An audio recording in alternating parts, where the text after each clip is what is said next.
Os irmãos, e nós voltamos para a exposição dos Atos, certo? Hoje é 48 vezes que a gente está compartilhando essa palavra. Justamente o texto de hoje é nada mais encerramento da segunda viagem missionária do Paulo, né? Ele está encerrando e ele está se preparando para reiniciar a terceira viagem missionária. Essa segunda viagem missionária, que ele gastou mais ou menos 3 anos, e como ele se dedicou sua vida à cidade que chama em Corinto. Eu não sou contra corintiano, tá? Essa palavra corintiano vem da palavra da Bíblia, Corintos, né? Corintiano é aquele que mora na cidade Corintos. Mas essa época que Paulo vivia, né? Toda essa época, tinha uma palavrão muito feia, que chama Corintiomai, que significa ser corintiano, viver como corintiano, que significa homem depravado, assassino, ladrão, homens que violentavam mulheres e homens que acabavam com a cidade, visitantes. É palavra feia, né? Aí quando pessoas xingavam, falavam que você é corintiano, corintiomai. Isso é fatal. Mas agora mudou, né? Outro sentimento, que eu não estou entrando nessa área. Mas só para lembrar, né? O que significa essas coisas. Então isso mostra que como apóstolo Paulo sofria no seu ministério, né? Como ele sofria, porque o ministério era muito difícil naquela cidade. Mas aquela igreja em Corinto, ele que plantou esta igreja, e ele trabalhou lá mais de 1 ano e meio, mas ao mesmo tempo ele viu uma coisa fantástica, e que como Deus Espírito Santo derramava, né, bênção sobre bênção, poderosamente, e ele viu que essa igreja crescia muito forte, e via muitas pessoas diferentes. Mas nós sabemos muito bem, quando uma igreja nasce, cresce, aí diabo, Satanás também ataca a mesma coisa, né? Violentamente atacava esta igreja em Corinto. No entanto, o apóstolo Paulo conseguiu realmente levantar esta igreja pela sua vida de dedicação e pela sua seriedade, mas ao mesmo tempo isso podia ser acontecido mesmo porque ela tinha os membros da igreja em Corinto. Só não é esse corintiomai, que é palavrão, palavra feia, mas lá dentro também tinha pessoas que realmente tinham essa honra, dignidade para servir a igreja do Senhor. Tudo bem, pessoal? Acho que levou choque, né? Com palavra, tá? Não fica preso com essa palavra, não, tá? E nós conhecemos muito bem a vida de apóstolo Paulo, não é assim? Paulo era horrível. Esse homem era perseguidor aos cristãos. Ele capturava cristãos, não importa, mulher, jovem, velho.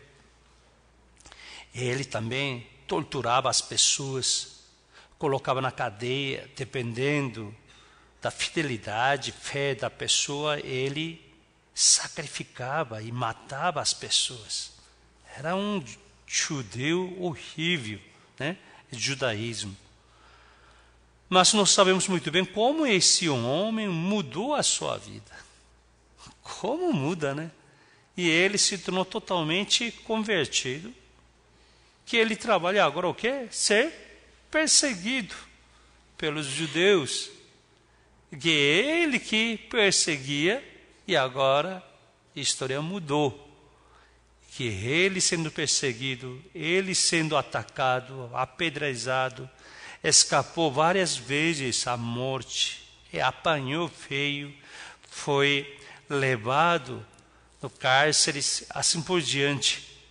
Mas ele nunca desistiu, ele continuou. Então, olhando sua vida, dá para ver como esse homem tinha essa dedicação. Então, através desse texto que ele está encerrando a segunda viagem missionária, que é versículo 22, a 23 já começa, a Bíblia mostra bem rápido assim, mas até versículo 23 diante, até capítulo 21, fala sobre a terceira viagem do apóstolo Paulo. Então nós queremos ver como esse homem e como que realmente uma igreja gloriosa de Deus ser edificada.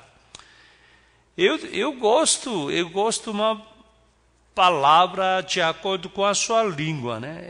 Eu conheço a língua coreana, né? Porque eu sou descendente coreano. Então eu falo bem, pessoal, coreano, tá? Igual vocês falam no português, tá? E também eu falo português, também falo inglês.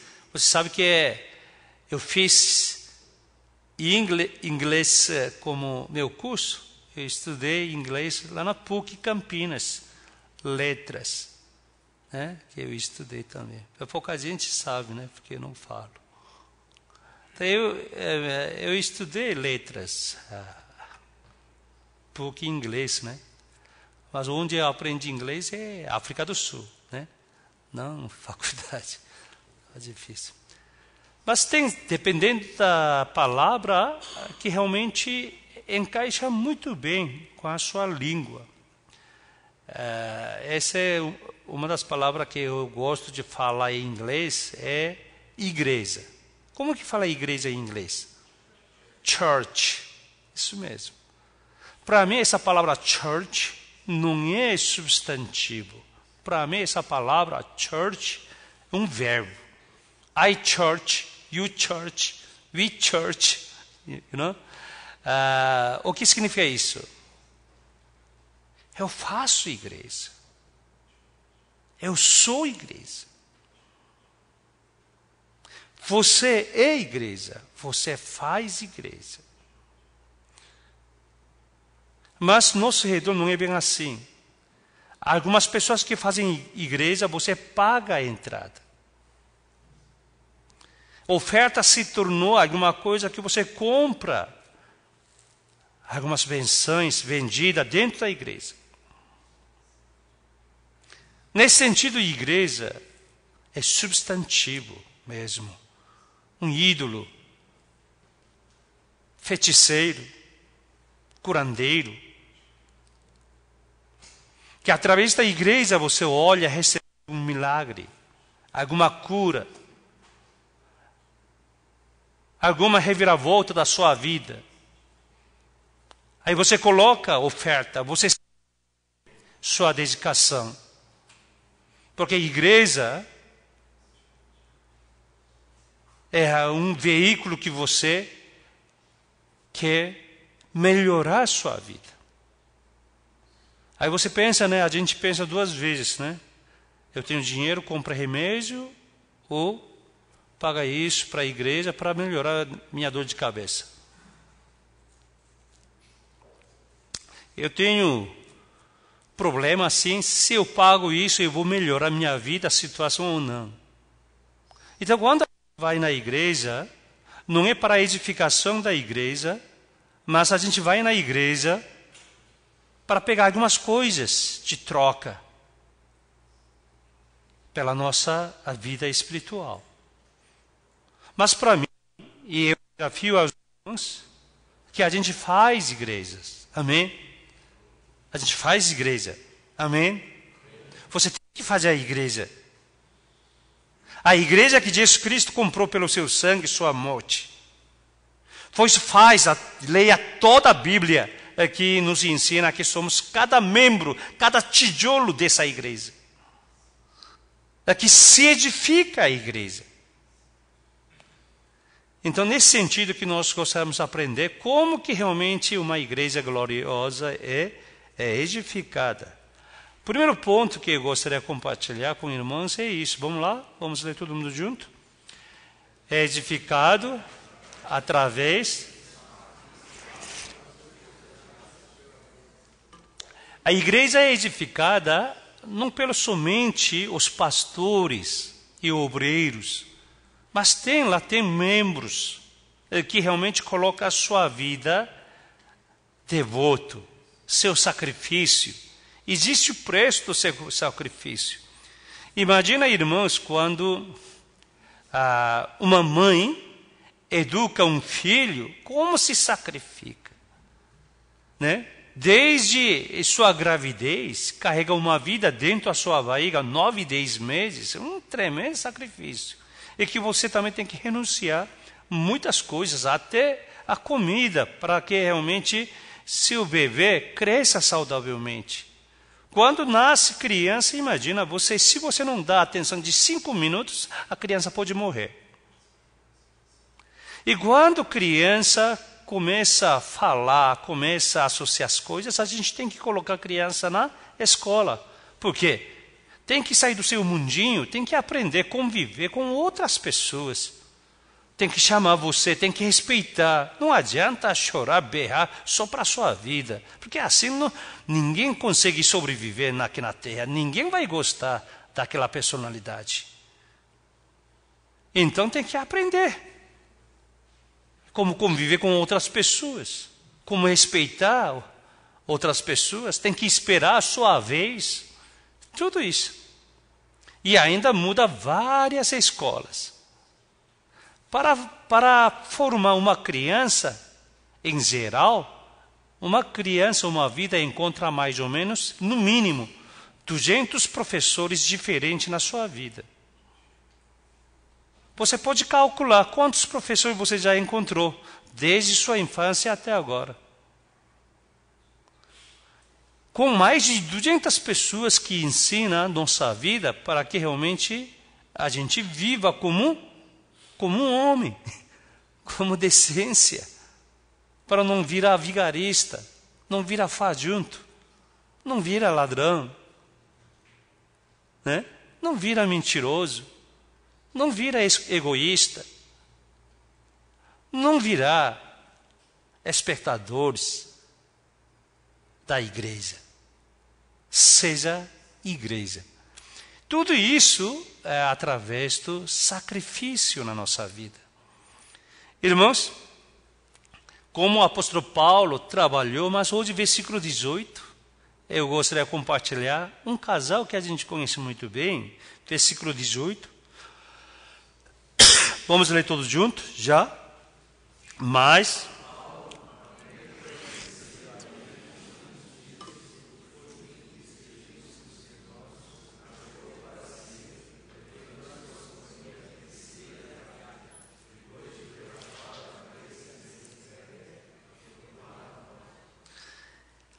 O apóstolo Paulo, ele podia edificar esta igreja em Corinto e nada mais graças a essa cooperação do casal. Aquela aí, Priscila, não era muita gente não, era um casal só. Esse casal que trabalhou junto com o apóstolo Paulo. Eles trabalhavam junto, fazendo tenda. E como esse casal realmente cooperou no ministério do apóstolo Paulo. Se não estivesse cooperação desse casal, realmente, muito provavelmente, esse ministério não ia sair. Então, irmãos, vê como esse casal foi fiel.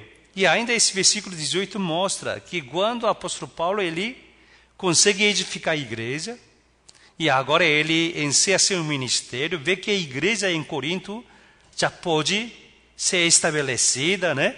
Vem sua independência, então ele já pensa, parte para outra cidade. Aí o que aconteceu? Esse casal acompanhou Paulo. Você viu aqui?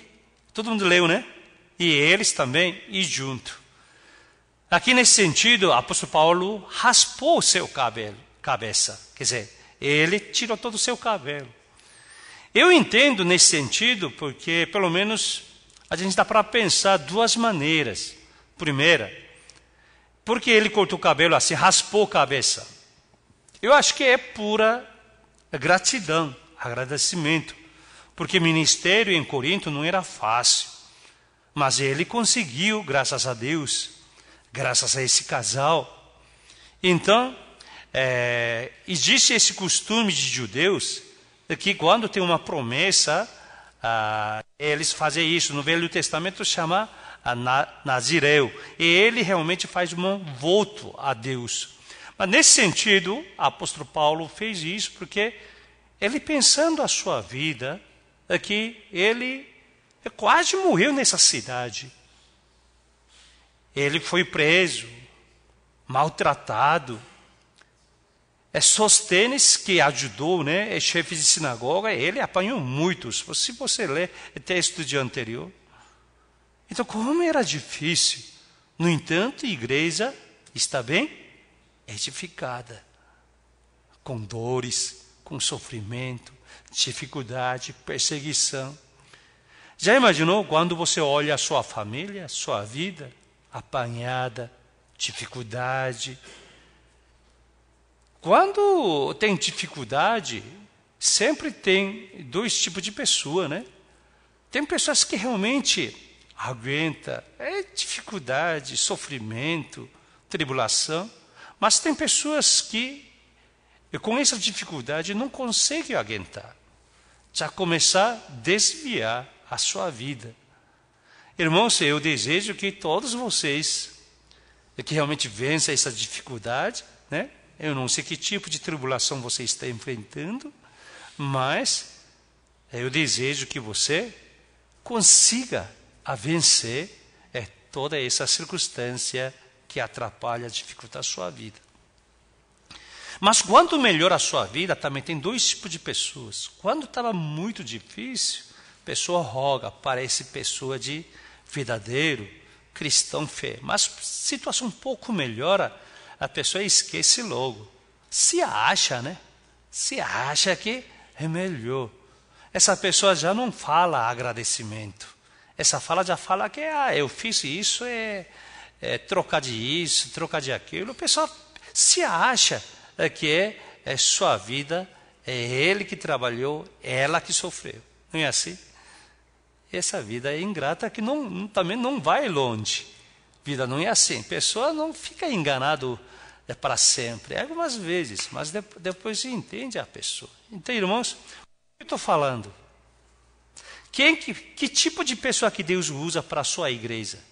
Que tipo de pessoa que realmente é digno de erguer uma igreja gloriosa de Deus? Sabe quem é? Não é aquele homem poderoso, não é aquela mulher devota, mas sim Deus usa para glorificar a sua igreja. É simples.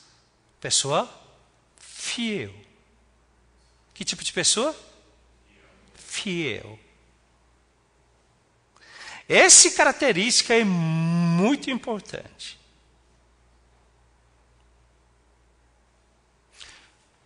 Jovens, que tipo de homem gostaria de namorar e casar? Bonito, né?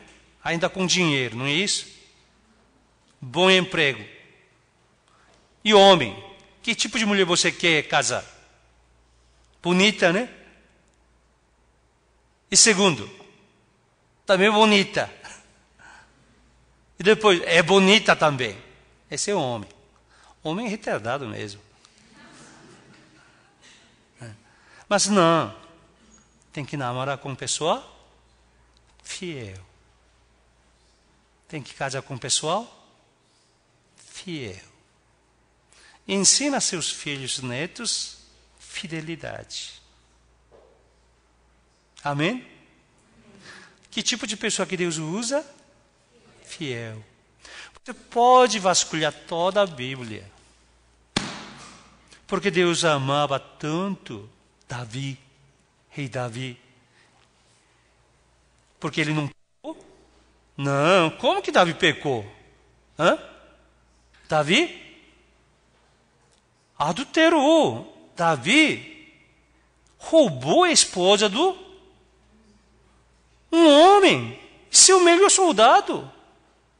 E ainda ele assassinou. Ainda esse assassino é o quê? Intencional, pessoal. Pecado mais pesado ainda. Mesmo assim, Deus amou Davi. Por quê?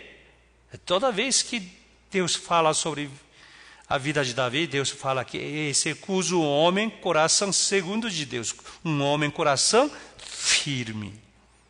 Isso não mostra a fidelidade. Irmãos, a gente vendo a Bíblia, a gente conhece bem aquela ilustração de Jesus Cristo mesmo, sobre talentos, não é assim? Mateus capítulo 25 fala sobre esse assunto, que dá 1 talento, 2 talentos, 5 talentos. Mas quando a pessoa realmente produz de acordo com a expectativa do seu Senhor, como que seu Senhor elogia a pessoa, teu servo? Versículo 21. Vamos ler todos juntos? Já?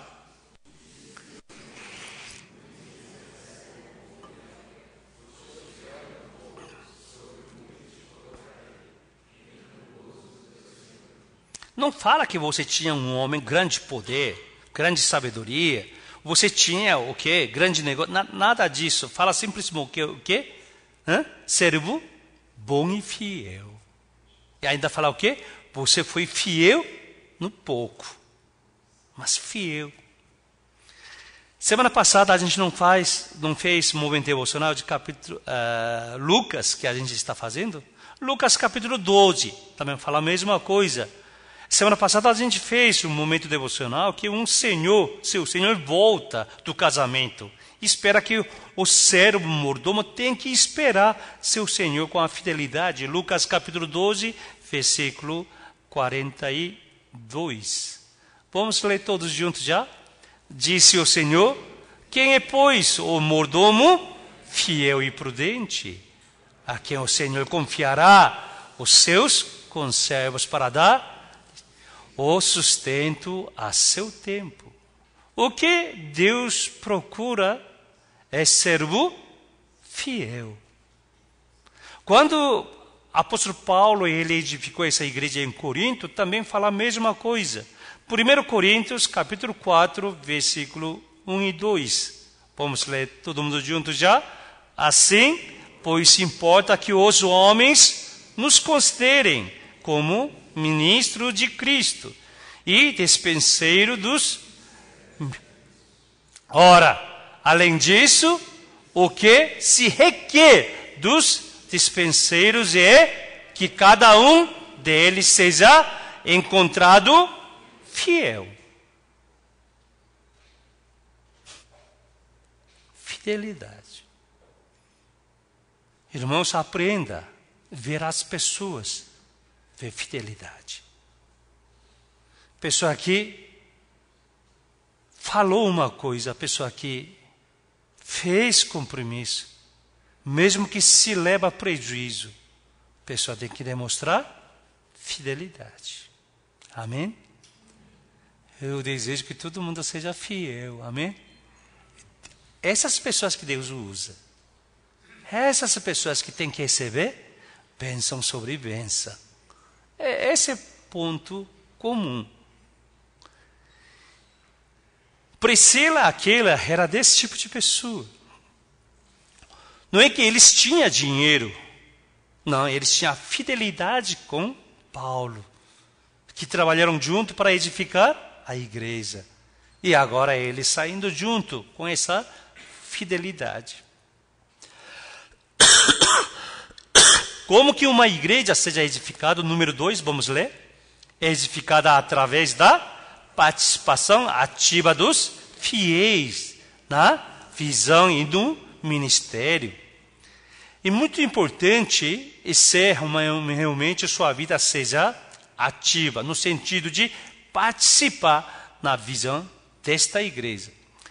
Irmãos, já falei várias vezes, né? Na igreja, em geral, a maior parte é espectadores. Muita gente vai na igreja para ver culto.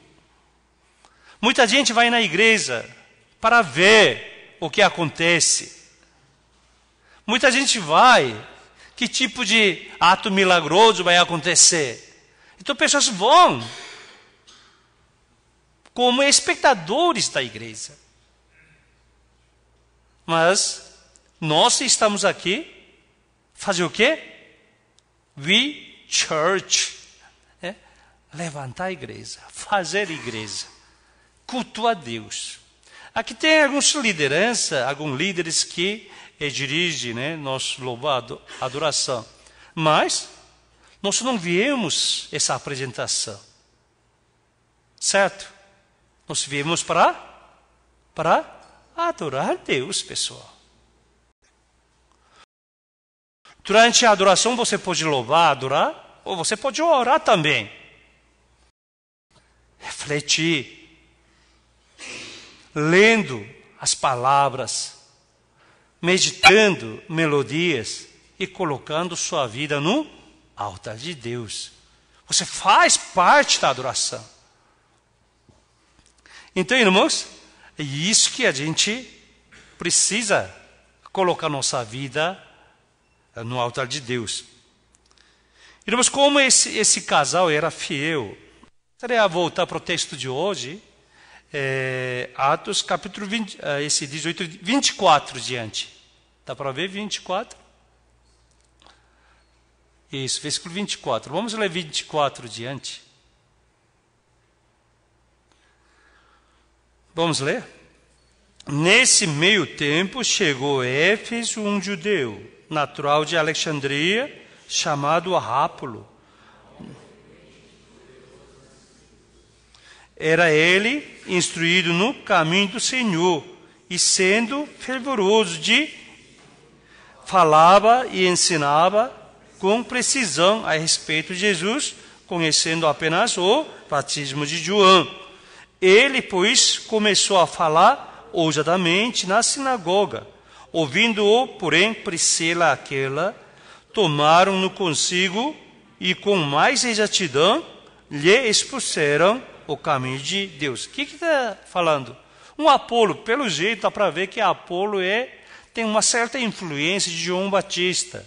Ele pode ser discípulo do João Batista direto ou discípulo de talvez, de João Batista.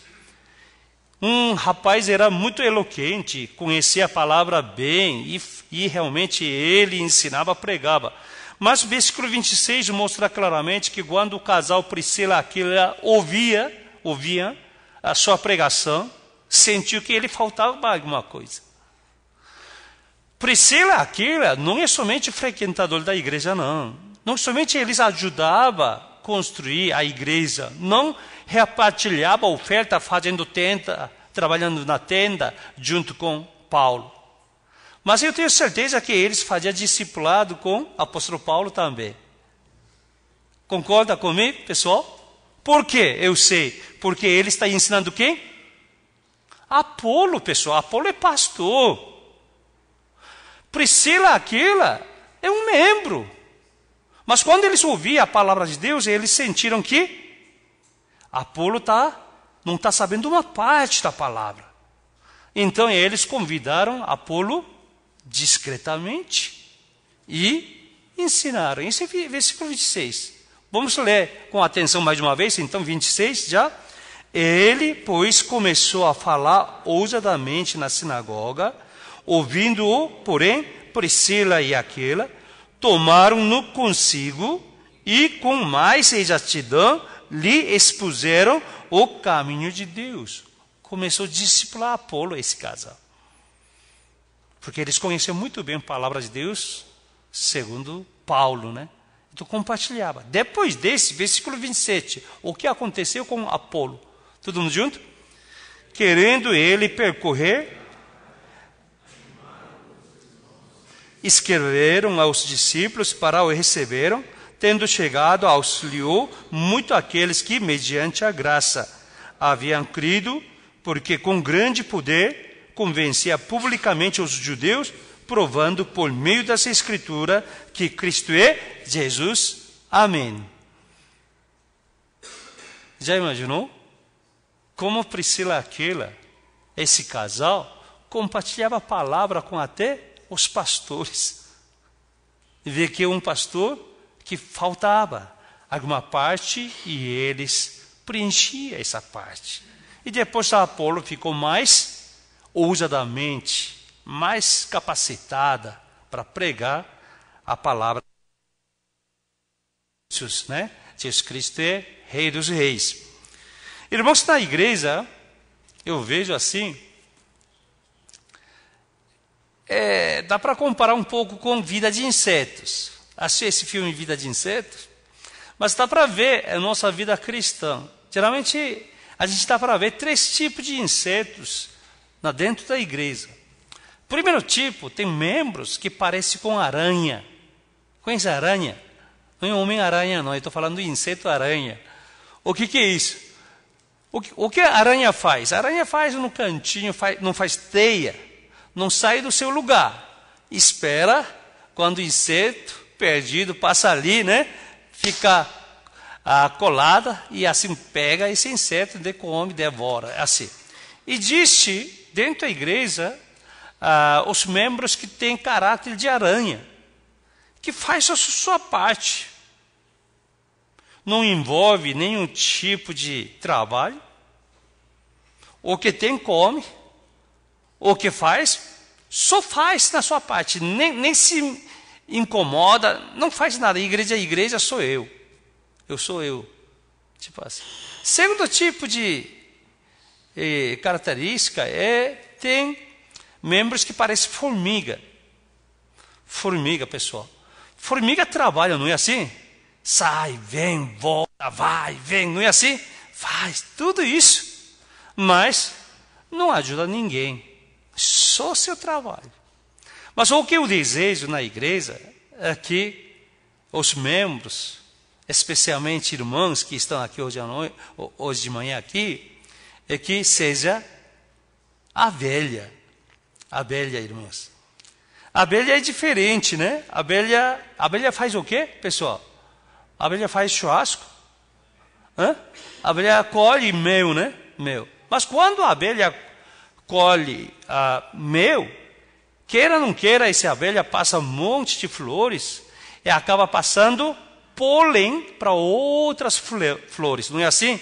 Quanto trabalhar mais, ele transmite pólens que florescem outras flores e também frutifica por causa disso, frutas. Então, a abelha é bom para a sua própria vida, que colhe mel, e também ajuda outras flores também a florescer e frutificar. Então, vê aí um pouco, eu pareço com quem? Né? Abelha, ou formiga, ou aranha. Né? É isso que a gente dá para ver. Mas dá para ver que é Priscila e Aquila, eles, como trabalhava como abelha, é que não somente compartilhou essa construção, plantação da igreja com Paulo, mas como ele, com a palavra, compartilhava com liderança da igreja também. E quem encontrava esse casal, e até sendo pastores, sendo mais edificada, que eles trabalhavam ainda melhor nas igrejas. Isso que está registrado com essas pessoas que se levantada a igreja do Senhor. Por último, irmãos, terceira parte, vamos lá, é edificada através dos intercessores de oração e pelos que discretamente cumprem esse seu dever. Essas pessoas ocultas, Nossa igreja existe. Igreja, mesmo com a dificuldade ou a bondade, e uma situação favorece ou não, que nós podemos cumprir o papel da igreja, porque entre nós tem pessoas que intercedem. Mas ninguém fala amém, mas tudo bem. Acho que agora está difícil interceder. Mas não, sempre tem alguém que intercede. Graças a essas pessoas que intercedem, que não aparecem em sua vida, mas através da sua intercessão que a igreja realmente trabalha e cumpre seu papel. E também o outro, essas pessoas discretas, que faz papel da sua função. Às vezes, como igreja, quando a gente trabalha junto, uma vida da comunidade, então você acaba criticando outras pessoas. Eu faço isso porque você não faz direitinho. Você está atrapalhando meu grupo. A gente pode discutir. Mas o que realmente igreja ter capacitado, igreja saudável, é nada mais, tem pessoas que ficam firmes na sua posição, sua função, discretamente. Porque essas pessoas que estão acumulando sua herança espiritual. Terminando a palavra de Deus, irmãos, é que eu pergunto, você tem galardão mesmo? Ou você já recebeu todos os elogios, todo o prêmio aqui na terra? Ou você tem algum galardão quando você encontra o Senhor? Você tem algum prêmio que te aguarda, te espera? Eu gostaria de compartilhar, por último, uma ilustração, que eu estava lendo um livro sobre a vida de John D. Rockefeller, Rockefeller. Esse homem é fantástico. Quando ele tinha 86 anos de idade, ele participou da inauguração de uma igreja lá na Universidade de Chicago. Justamente ele estava fazendo uma igreja em nome da sua esposa, que acabou de ele perder sua esposa. Então, na sua velhice, 86 anos de idade, Rockefeller participando dessa inauguração de uma igreja, entregando a Deus, lembrando a sua esposa. Vieram montes de repórteres. Entre esse monte de repórteres, um repórter que conhecia muito bem a vida de Rockefeller e toda a sua família, e ficou ao lado e perguntou: Senhor Rockefeller, o senhor é fabuloso. Desde quando o senhor tinha 50 anos de idade até hoje, 86. Ele morreu 92 anos de idade. Mais de 40 anos, como que o senhor é um homem mais rico do mundo durante meio século? Não é neste ano, 5 anos, é meio século, um homem mais rico do mundo. Sabe o que ele respondeu? Ele olhou o repórter e falou assim: eu só pode ser maior rico do mundo. Eu só pode ser primeiro rico do mundo, pois eu recebi herança da minha mãe. Aí quando o repórter ouviu disso, falou assim: mas eu conheço muito bem sua família, senhor, porque ele estava pesquisando toda a família dele. Senhor, sua família é muito pobre. Seu pai e sua mãe eram um labrador muito pobre. Que tipo de herança que eles deixaram para você? Não, senhor repórter, eu recebi uma herança do meu pai e minha mãe que eu só posso ser o homem mais rico do mundo. Quer que eu conte essa herança? Por favor. Ele contou. Quando eu tinha 6 anos de idade, minha mãe me chamou. Rockefeller, vem aqui. John, agora você tem 6 anos de idade. Agora você tem que ir no Blue Ocean sozinho. Escola dominical. Eu não vou levar mais no departamento da criança. você vai com seu pé. Agora eu vou dar pelo prêmio 20 centavos por semana. Sua mesada agora, que você tem que guardar. Aí deu 20 centavos na mão do menino John Rockefeller. Ele pegou a primeira vez na sua vida, né? A moeda pegou, queria meter no seu bolso, sua mãe pegou a mão dele. E perguntou logo assim, quanto é dízimo desse valor? Aí, menino Rockefeller, que já nasceu, né, lá cristão, conhecia, então ele pensou, 2 centavos, falou. Então, você tem que fazer seu dízimo, 2 centavos. John Rockefeller, ele fez dízimo desde 6 anos de idade até 92 anos de idade para ele falecer. Ele tinha 40 contadores, só funcionários que calculavam dízimo dele. 40 contadores. Com seu dízimo, sua igreja construiu 4.928 igrejas. Ninguém se emociona? 4.928 igrejas. E, com seu dízimo, ele construiu 12 universidades nos Estados Unidos. É uma delas que chama Universidade de Chicago, que tem mais de 50 professores que receberam prêmio Nobel. Só uma universidade. Que ainda hoje lá tem 29 professores que ganhador de prêmio Nobel que dá aula lá.